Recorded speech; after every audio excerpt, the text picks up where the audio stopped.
Hey guys, this is a fire piston from Bushcraft Essentials, and this is my first fire piston. Now, I must say I was always intrigued uh, by fire pistons, saw a lot of videos on YouTube, and it's a very interesting thing. But I've never really wanted to spend money, there are ways you can make your own. You do require a few tools, but you can. And what I saw on the market was not very appealing to me. Now I must also say that I'm not up to date with the fire piston market. However, when I picked this one up, I was really impressed. There is not one single edge on this one that wasn't finished. Everything seals up with O-rings. And it has some weight to it, which I like. Now, I would not consider a fire piston a survival tool. I would consider this one a survival tool. And I will move you in for a close-up shot and tell you why. Because I really like the thought that was put into this one. I wanted to make this close-up shot because I was hoping that you would see better how well this fire piston is built. No edge, as I said, was left unfinished, which today is a rare thing, unfortunately. I'm sure that most of you know how a fire piston works, and after this I will attempt to show you how it works. But for those who don't, it's basically like a diesel engine. You have the piston, you have the O-rings that are supposed to seal the air inside the cylinder, and you press it. That creates a air pressure, which will ignite the tinder, which comes in this end. For that, you could use char cloth, char rope, or maybe even charred wood.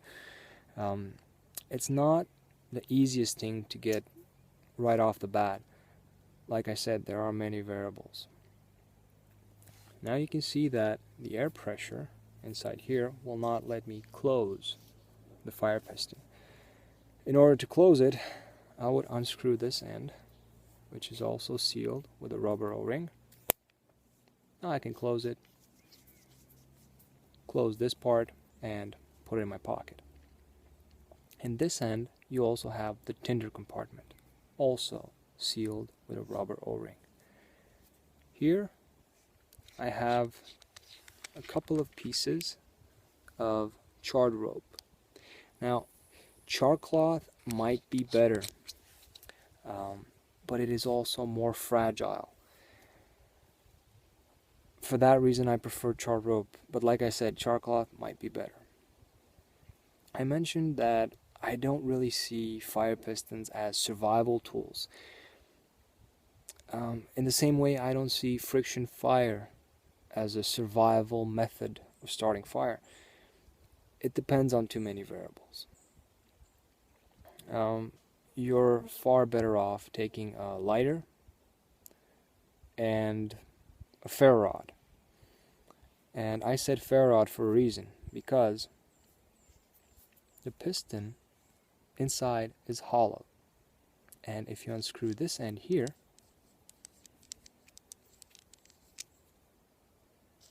you'll be able to take out a little ferro rod.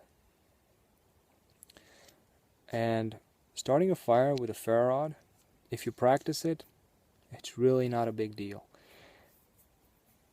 And I really like that fact.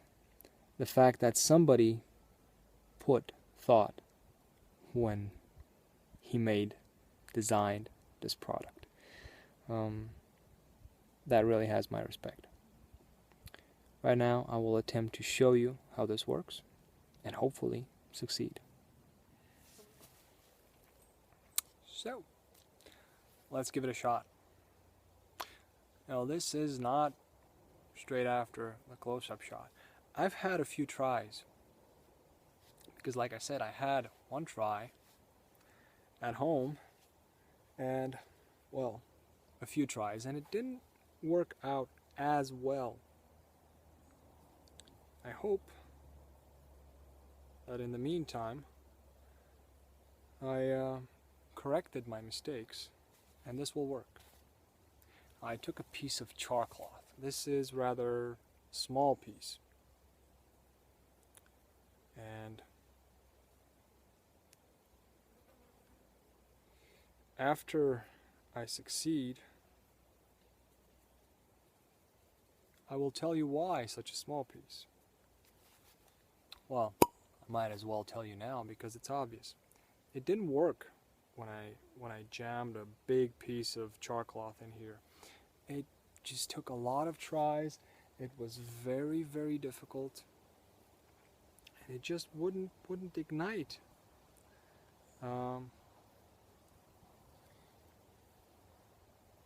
That's it.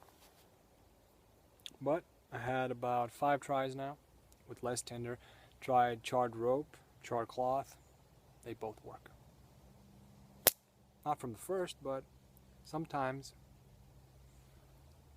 from the first try. Because of the sun, I don't know if you can see it. So I'll try to keep this in the shade.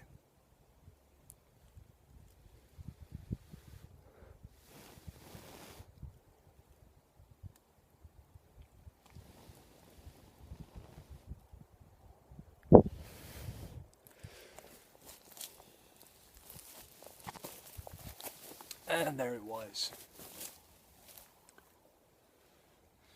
Now, charred materials do tend to burn very hot, and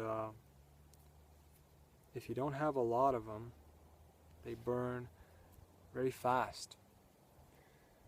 So you will need a very dry tinder, very fine tinder, in order to blow it into a flame.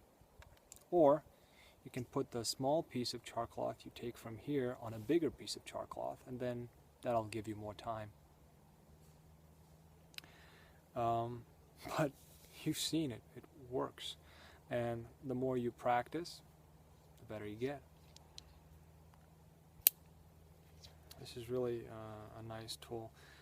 One thing I did notice while practicing was that the cap from the piston did come loose, and I had to retighten it every 4 or 5 hits.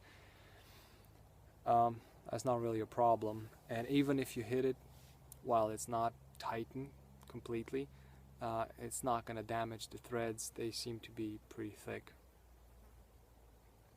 It's a fun thing to practice with. It's a cool thing to have, and if you don't manage to get an ember with a fire piston, you can always use the ferro rod inside the piston. I'm really liking it. Thank you very much, Detlef. I will put the link to Detlef's shop in the description. I hope you enjoyed the video. I'd like to thank you for watching, and as always, I wish you all a great day.